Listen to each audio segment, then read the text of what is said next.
Okay, so what will do, Valaki? It works. Okay, so I'm not sure whether I was meant to talk about this, but I'll just quick. There's the agenda we're running through. I'm going to talk about the revenue proposal. Let's get through. There we go. There, on track. So why am I talking about the revenue proposal? In an APR forum, the reason that I want to draw the linkages here is that the APR talks about our future plans, future investment requirements, future issues that are going to arise on the network. But one of the really important things around the APR is that actually that then comes into what we put to the Australian Energy Regulator to inform their decision about how much revenue we can earn over the next 4 to 5 years. So the real key here for me today is I want to actually give you the big picture of the revenue proposal, what's it saying, what are the key trends in that, and then you'll hear as we go through the various other speakers talking a bit more focused around the APR about how that relates to the revenue proposal, because at the end of the day, I guess it's where the rubber hits the road. We're certainly here to inform the industry and interested players around what's going on in New South Wales, but we also need to articulate our plans and our future investment plans, and that gets rolled up and encapsulated in the revenue proposal.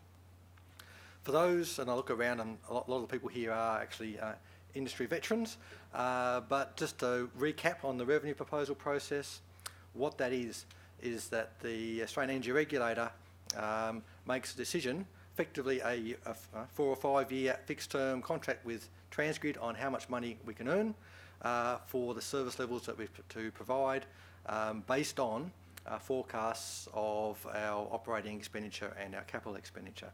Hence the relevance of the APR, which details in a fair bit of detail what the plans are going forward that we need to invest in the network. So let's talk about, I guess, where we've come from and where we're going in terms of both from an APR perspective and a revenue proposal perspective. So revenue proposals last usually 5 years. The last proposal was from 2009 to 2014, and back then what we were forecasting was a continuation of what had been steady growth in peak demand. And we got it right for the first couple of years, but what we've seen over the last 5 years and the last regulatory period is unprecedented level of change. Change from a perspective of a GFC around 2009, change in terms of government schemes to promote solar panels on roofs, and also an unprecedented significant increase in electricity prices, which has encouraged and I guess ramped up the people looking for energy efficiency initiatives and promoting energy efficiency initiatives. So we've seen a range of things which have driven change, and that's all flown through into this change in load forecast. And we'll hear a bit later on from AEMO and their views of the forecast going forward. But I thought it was useful to put in context from a revenue proposal perspective where we were last 5 years and what we're thinking now for the next 5 years in terms of demand on the system.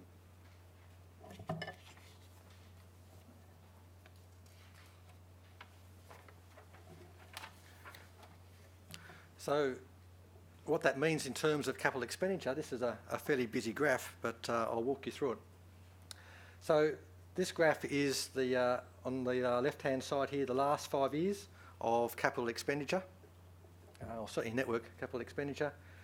And you can see there the dark blue is augmentation capex decreasing.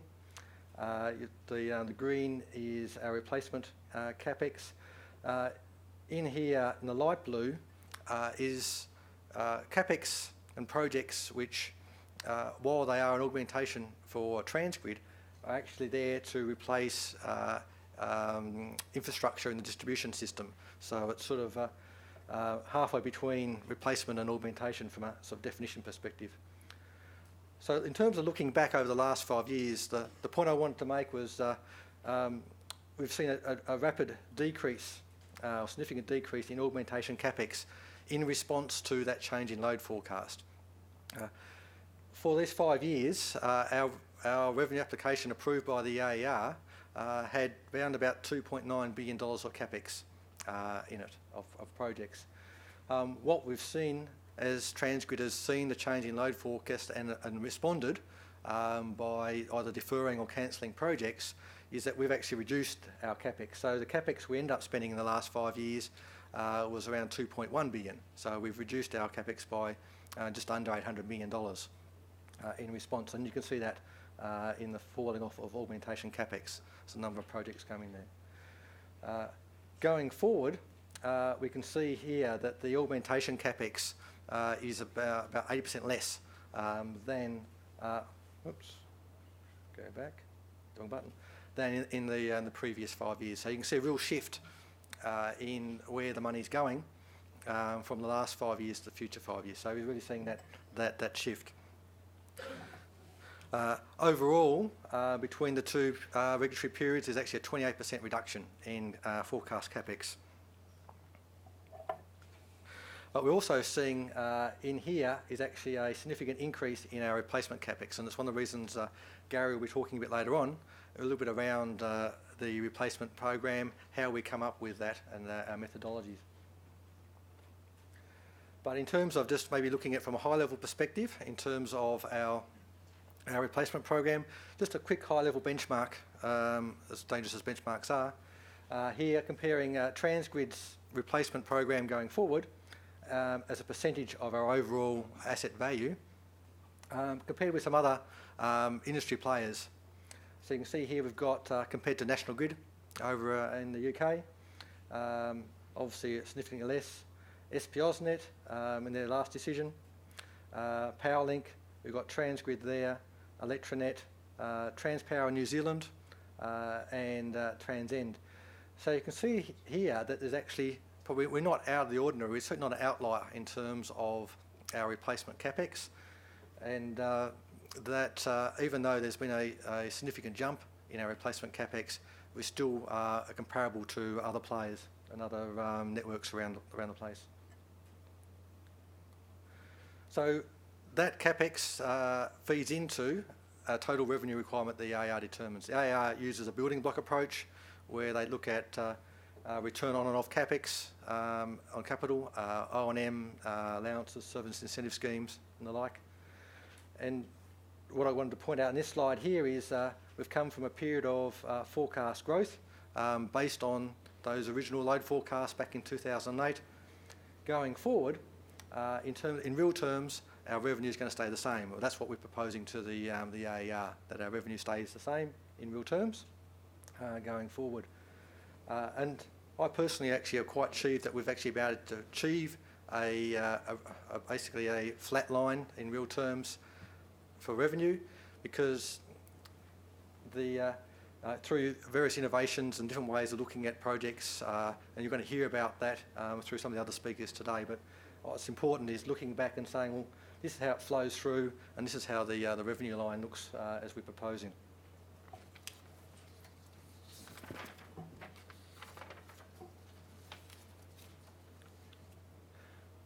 And the last slide I want to do in terms of the revenue proposal and how it fits in is a graph that the regulators certainly like to use, which just looks at the transmission cost in terms of dollars per megawatt hour delivered.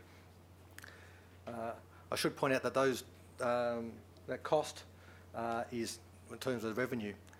And so we've got the various TNSPs that are regulated by the AER in there, and TransGrid is the blue line. And while we are the second lowest in that sort of benchmarking metric, I guess the point I wanted to make here is that that's probably where you'd expect us to be. When it comes to benchmarks like this, geography is just as important.